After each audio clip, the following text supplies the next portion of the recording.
My name is Richard Cusick. I own a artisan confection and pastry shop in Valparaiso, Indiana. Does everyone know where Indiana is? Some people don't. They're like, where the heck is that? Um, my background, I've been cooking since I was 13. It's kind of a sad story. I actually have a major in high school in food service. I found out about the Culinary Institute of America, so I graduated there in 1984. I worked in a lot of restaurants in Chicago, like Charlie Trotter's. I was a pastry chef, Ambria, Everest Room, Maxime de Paris, a bunch of other places. I started teaching in Chicago at Cordon Bleu. I did savory, pastry, and sanitation. How many people are food scientists here? Not that kind of sanitation, just kind of junior sanitation at that time. So while I was teaching at school, one of my students was a food scientist. I started doing consulting work. I found out about a world of food I knew nothing about. Instead of making 10 of something, these people were making like 1,000,000 of something. That was so intriguing to me. So I got a few other jobs. I worked at Keebler and Kellogg's. I was assigned to their Blue Sky team. I did a lot of innovation. I got to work with some really cool chocolate experts, a lot of PhD people, and some amazing marketing people that were whiz kids in marketing. I got a job at Sara Lee. I did a lot of product development, more in the bakery side. And then I did a lot of national chain account work. There's a lot of products out there I worked on you guys enjoy today. Probably the best one I worked on that's still out there today is the ciabatta sandwich at Starbucks. Has anyone ever had that one? That's the cool part about working with food. You can go, man, that's mine. Do you ever do that? You walk in a place and you're like, you're touching that. I did that. That's the motivation for me. It's really cool to see people enjoy kind of product you're working on. Got a job at Barry Callebaut's in Chicago. They opened up their headquarters in Chicago. My job there was technical advisor. So if you had an issue with chocolate, I would go around. I was in charge of North America, South America, and Canada. So if you used chocolate and you had some problem, I would go help you out. Most of it was your fault, not the chocolate. I never once found out it was the chocolate's fault, but that's usually why I got a phone call. They're like, your chocolate is this. And I'm like, really? So that was my job there. I had a few other jobs in between. I was the director of research development at Garrett Popcorn. Does anyone like Garrett Popcorn? Look at you. Oh my God. It's amazing. $32 a tin. That's a good food cost on that thing. So, and then 51, I wanted to hang out with my wife and my two kids, kind of retired. So I opened up a little pastry shop. It's called Evolution Artisan Confections. If you guys look on your phone after this is all over, you can see what I do, some photos of my stuff. And I do consulting. I have a company called Evolution Concepts. So today, I'm here to show you guys how to. You got a little recipe card in front of you. We're going to be showing you kind of a live demo on popcorn almond chocolate ball. So who works with chocolate in their job on a daily basis? Anyone? Where do you work? Where do you work? What?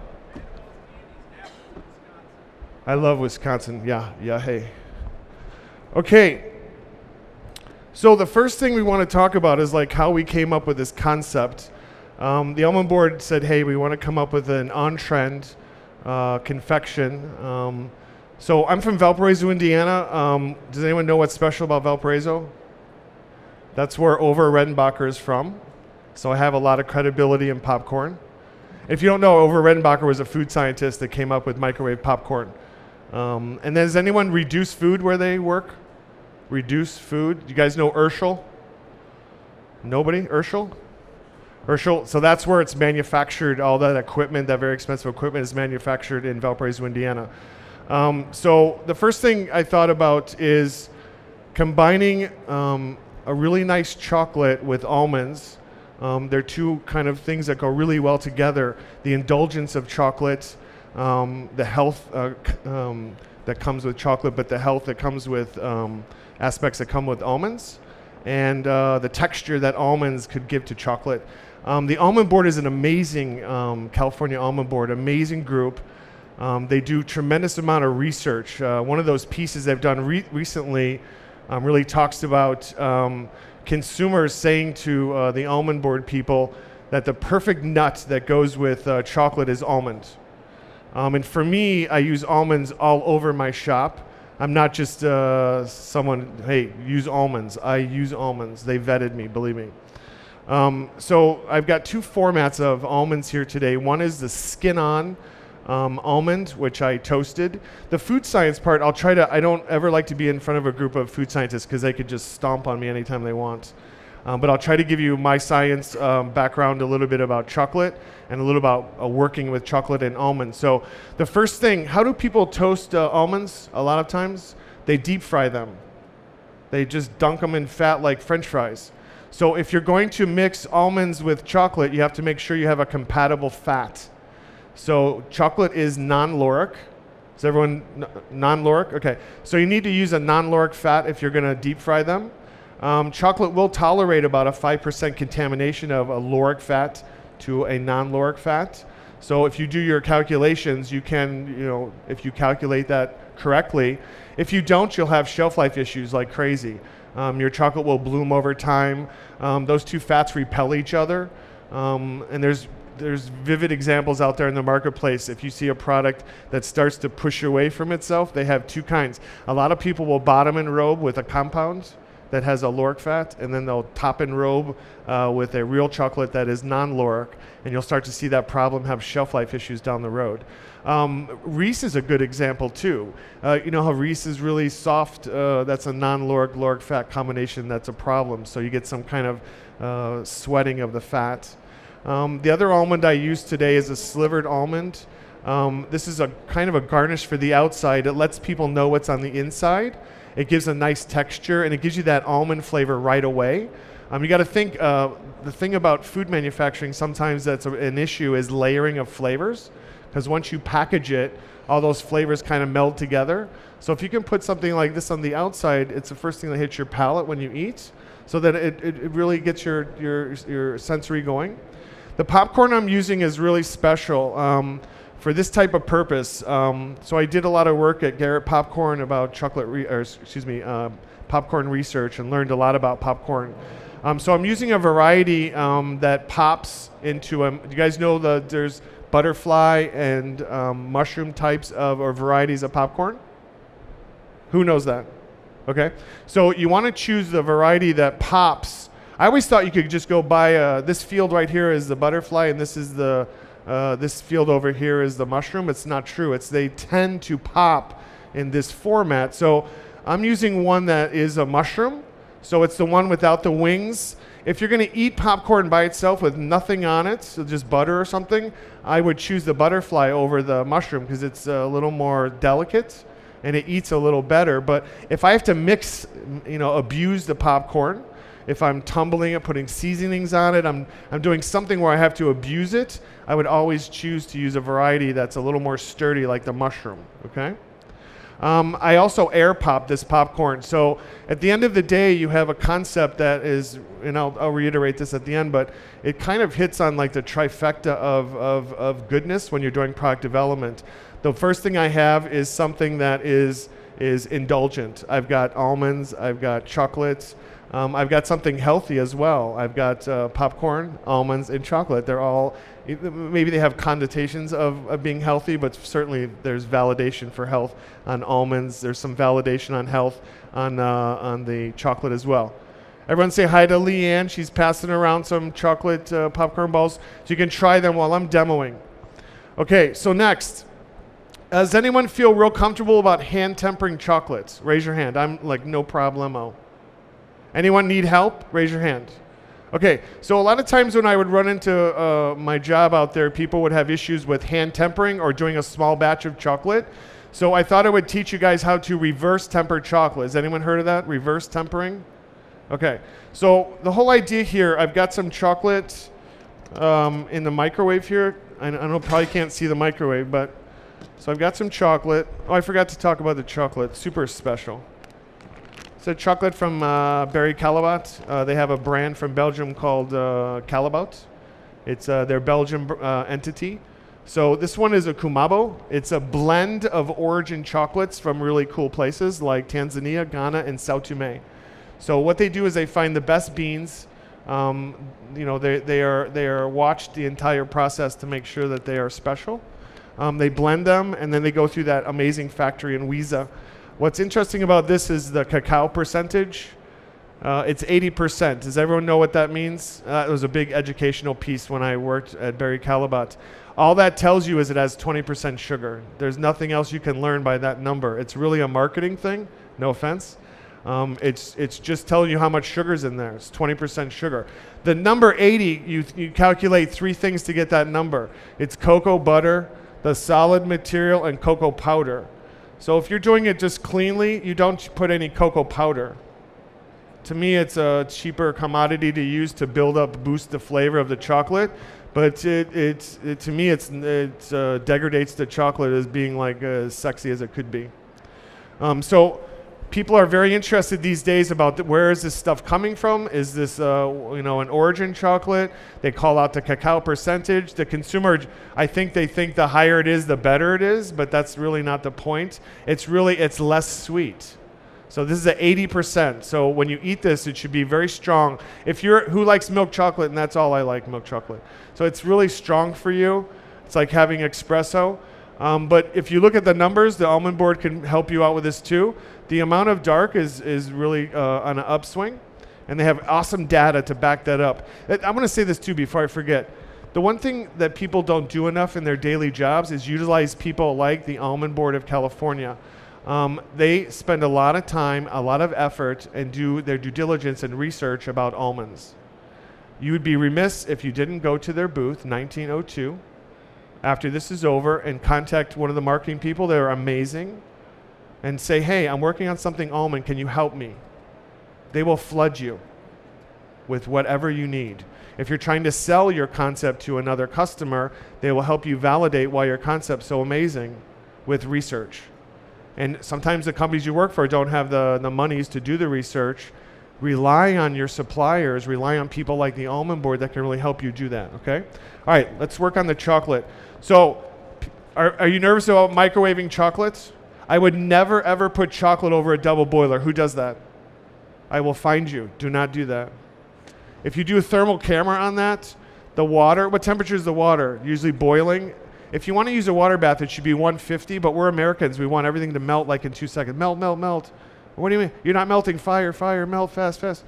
It doesn't work that way. What happens is the steam will go on the side of the pot. What happens to steam when it gets cool? Condenses into water, falls right back in your pot. You used to call me up when I worked at Barry Callebaut and said, your viscosity of your chocolate is not right. It's what you did to it. You probably contaminated it with water, okay? When we temper chocolate, it's really a bad word. I'm going to start melting the chocolate in 30-second increments. It's a 900-watt microwave. If you've got the super deluxe microwave, just reduce the amount of time. The first go, though, you can go pretty good. You can go like 30 seconds for a small batch. I've got a very small batch. What a lot of people make the mistake when they do the microwave is microwave too long at once. Chocolate will burn in a microwave very easily. So you just want to start it to melt. Once it starts to melt, you can, do smaller increments of time. We're trying to reach a temperature to decrystallize the chocolate. So really the word tempering is really not a good word. When you work with chocolate, all you're doing is manipulating the fat. At the factory, what they've done is aligned fat crystals. You're looking for a good structure, a beta 5 structure with chocolate. What you do when you melt it is you unfurl all these crystal structure. The temperature that does that for dark chocolate is around 115 to 120 degrees. So make sure you hit that number, 115 to 120, validate it with a probe. In between each microwaving sessions, look, nothing happened. I just want to stir it so I don't have any hot spots. So I'm going to give it 30 seconds again. The whole idea here is that we never decrystallize the chocolate. Sorry, I got to look at this to do it. It's not my microwave. So the whole idea here is that we're going to just melt the chocolate enough so that about 10% of it is still solid. At that point, we're going to take it out and stir it. We're going to use the residual heat we built up in the microwave to melt the last 10%. Here's the key thing. If you learn one thing today, it's this number, 93 degrees. 93 degrees. I don't ever want to see the mass go above 93 degrees. At 93 degrees, you will melt beta 5 crystals. The beta 5 crystal is a crystal we want when the chocolate sets. Am I making sense? Okay. So here's the second 30 seconds. Let's see if anything happens. It feels different and it's getting a little shiny, but nothing really happened, okay? So I'm going to give it another 30 seconds. How's the popcorn ball? Does anyone like it?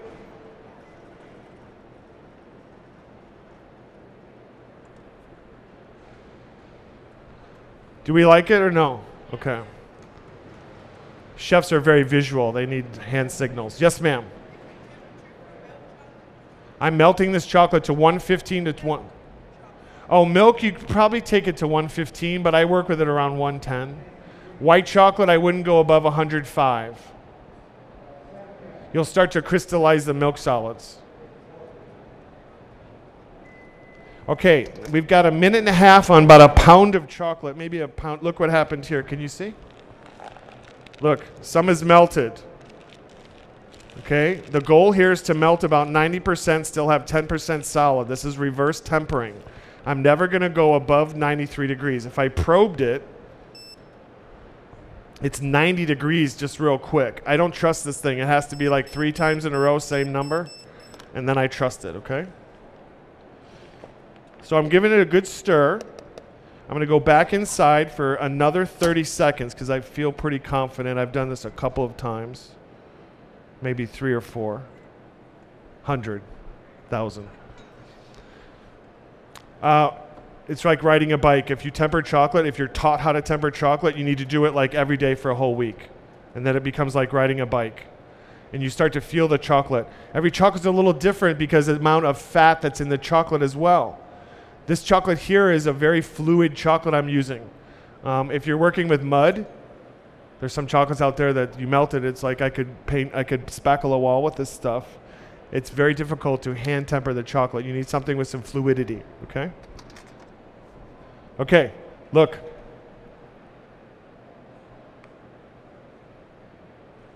I'm almost there. I'm at a scary point in this though, because if you get this mass above 93 degrees, what you have to do? You have to start over, or what you really have to do is now seed the chocolate. You have to put unmelted chocolate in there. Okay, so if I were to ascertain how much of this is still solid, I would say maybe 15%. 15, 20%. Can you tell? I don't know if you can see. There's still solid chunks in there, see? Can you nod or go like this? Okay, thanks. Okay, so I'm gonna go one more. I'm gonna go reduce my time now to 10 seconds because I'm on the scary part of this.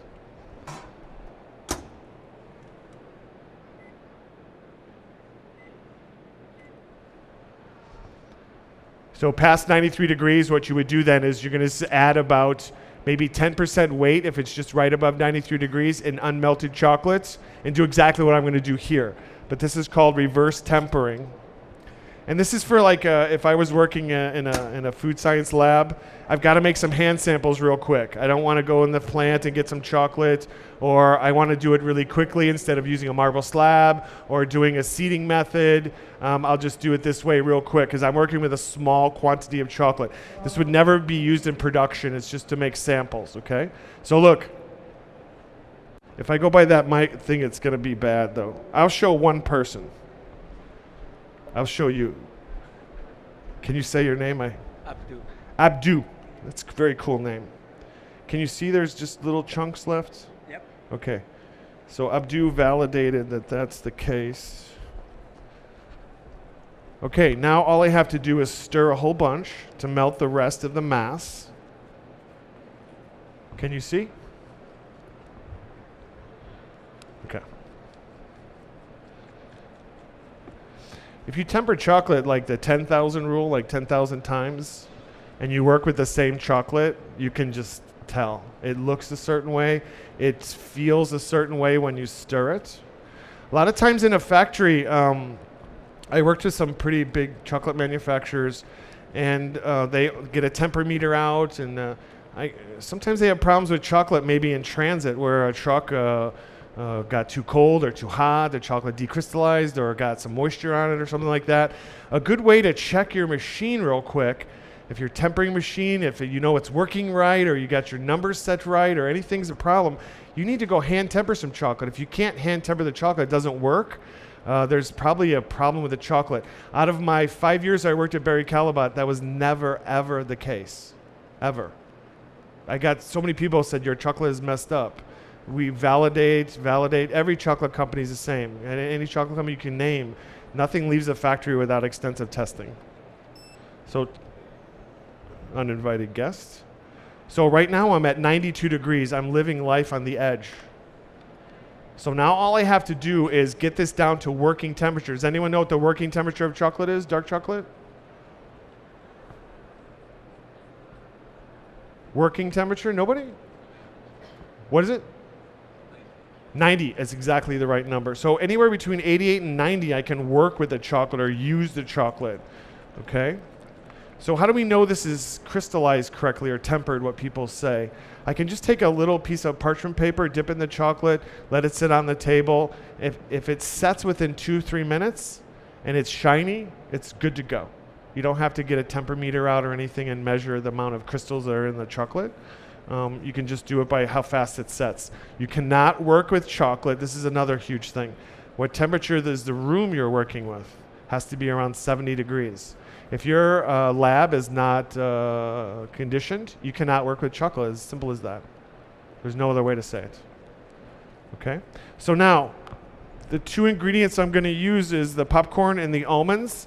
This is very important. Another thing you can learn today, I kind of developed when I worked there, is 10 degrees. Just, you have a t-shirt that should say 10 degrees. Okay? If I'm going to mix something with chocolate, it has to be within 10 degrees of the chocolate. I should never abuse the chocolate by abusing it by more than 10 degrees. For example, in the summer when you have a can of pop or soda in the refrigerator and you take it out into your car and it's 90 degrees outside, what happens to the outside of the can? It sweats. Well, that's what happens when you go 10 degrees more, temperature change quickly with chocolate, okay? If you do more than 10 degrees, you'll get some moisture buildup on the outside of your chocolate or the product you're mixing it with. If you noticed long-term shelf life issues, it was probably the way you produced or cooled the chocolate in the first place. Pristinely made, cooled, handled chocolate should last a very long time. So a lot of times when you don't make your shelf life, you start to see blooming or some issues with the chocolate. It is always probably something with moisture contamination or temperature abuse. Somehow the storage temperature was abused. I love data trackers. I never knew what data trackers were. I'm in love with data trackers. It's one thing food scientists taught me is to validate with data, okay? So my chocolate now, let's check it. Oh my God, this room temperature is perfect. I'm right at 91 degrees now. I'm gonna look at my substrate that I'm folding in. It's 71 degrees. It's how much colder? 20. Bad, bad, bad, bad, bad. So what I would do with this is I would take like a heat gun, like a paint stripper heat gun, not a hairdryer. Don't bring one in the lab. It's bad mojo. Okay, but like a Stanley, something at Home Depot or something. And you just wave it, toss, wave, toss, toss, wave. Get this stuff within 10 degrees. Don't overheat this though. If you heat it too much, it'll decrystallize your chocolate. Not good. The nuts, the same thing, okay? So this is very simple. I'm just going to mix my almonds with my popcorn. I'm going to use a silicone mold. This is really cool. It's really containment for my popcorn ball. It's not, I want to give this a very rustic look, so it doesn't look like it was manufactured so much. But you know, if you're working by hand in your factory, there's a lot of people out there now, they're like, hey, there's good mojo about making something look handmade. You guys agree? So if I can try to do that with my product, that's what we're trying to do, is give it that kind of, I didn't make 2 million of them today feeling. I want it to look a little bit more kind of, look at these sexy black gloves. Someone laughed. I got one person to laugh. I think when you do a demo, if you can get someone to laugh, it's a good deal. Okay. So I'm going to have an exact measurement of chocolate I'm putting in here. It's a way more than you think because the popcorn is kind of absorbent of chocolate. And one must work fast at this point because your room's 70 degrees, so you're going to cool down. It's not a good deal. These are the best bowls ever. I got these at Crate and Barrel. I love Crate and Barrel. They're like $10. They microwave like crazy, got the rubber bottom on there. They don't squash around or anything. This smells, can you smell this? I know you probably can't, but I smell it really well. It smells really good.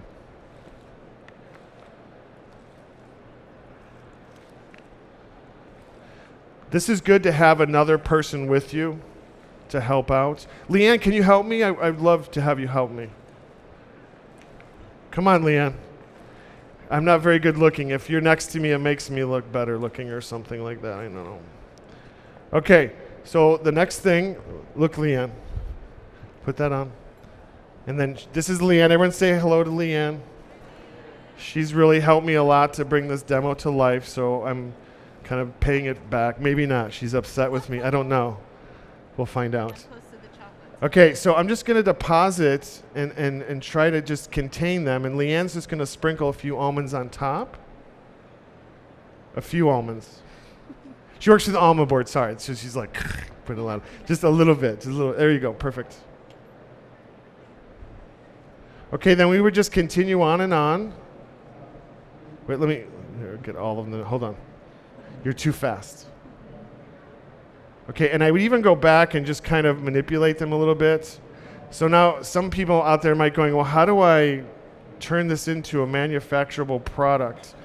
A lot of times when I do work like this is inspirational.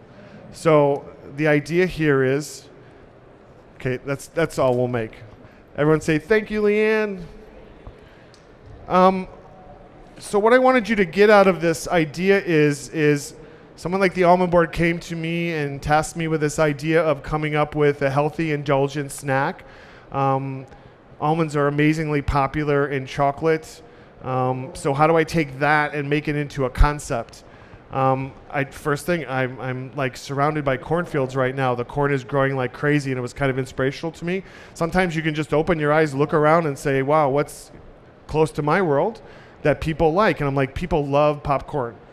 There's some caramel popcorn out there somewhere. I was smelling it today. It smells amazing. So they want something healthy, something indulgent, something small, snack type of product. So that I put those three things together in something that's very simple. There's companies like Solich out there. I saw Solich has a booth over here. Maybe not here, another show. But Solich makes some clustering equipment that could actually do something like this in a manufacturing context. So this is actually something that could be done. So we'll let this set. What I would do is kind of force cool this. And you have to be very gentle with forced cooling. Dark chocolate needs no more than 6 to 8 minutes of cooling. The temperature should be, if you're using like a cooling tunnel, 10 degrees, 10 degrees, 10 degrees, 10 degrees out, okay? So 6 or 8 minutes of tunnel time. If you're doing this in the lab, I would put it in a 40-degree fridge for maybe 3 or 4 minutes just to get it to set. What you're concerned about is latent heat. As chocolate cools, it creates heat. That heat will decrystallize your chocolate if you don't manage it. So that's really what you're trying to do. Okay? Does anyone have any questions? Is it possible to, Leanne, we actually have a microphone. I always think it's interesting to hear other people's questions, but really hear them so you know what she said. But don't be embarrassed. I want you to ask questions. Oh, before I forget, 1902, Almond Board booth. They have amazing people over there. They're doing, John Cuskor, my buddy's over there doing food, different every day. You have to go over there and try their samples. Talk to the marketing ladies over there. They have phenomenal research for you. And they would love to help you in your almond endeavor. Is that a good way to say it? I don't know if that's good or not. Okay. Thank you. That was really interesting. Your ingredients in this case were 20 degrees cooler because you didn't have something to heat them up with.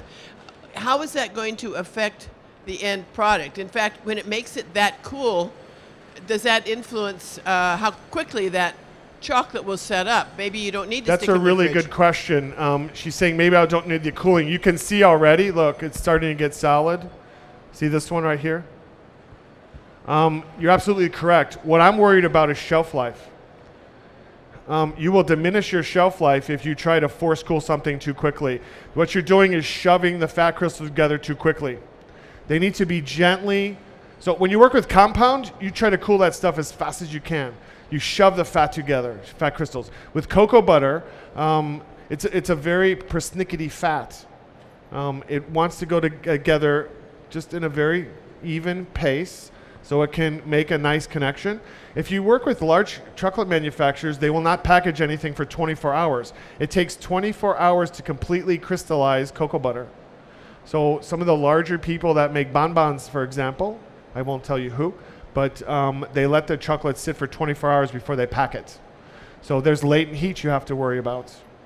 Okay?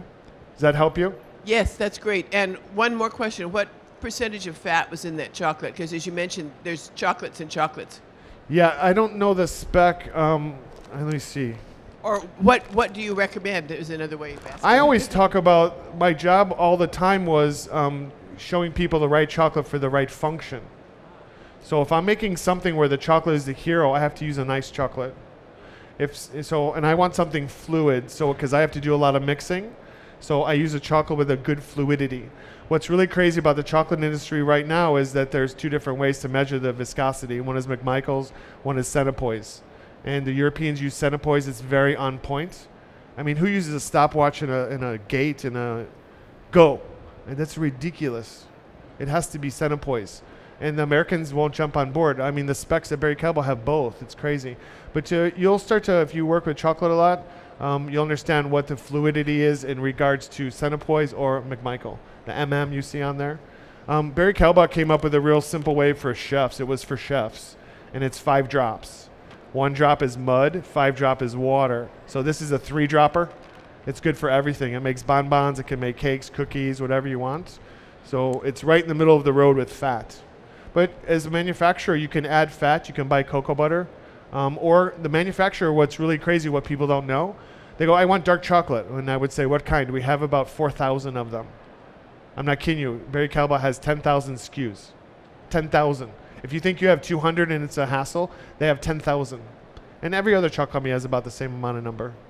So they have a chocolate for every use. If you should also, like you would use the almond board for research. If you're buying anything from anybody, you should use their company. They all have marketing people. They all have culinary people. Let them do some work for you. I'm really saddened to see all the people that don't utilize the assets in front of them. So you're welcome. Anyone else? Don't be shy. If you want, you can come up after this is over. I'll be here available for questions. I'll also hang out the booth for a while too. If there's something you think of, please come by. And again, take advantage of all the stuff the California Almond Board can do for you. Thank you very much.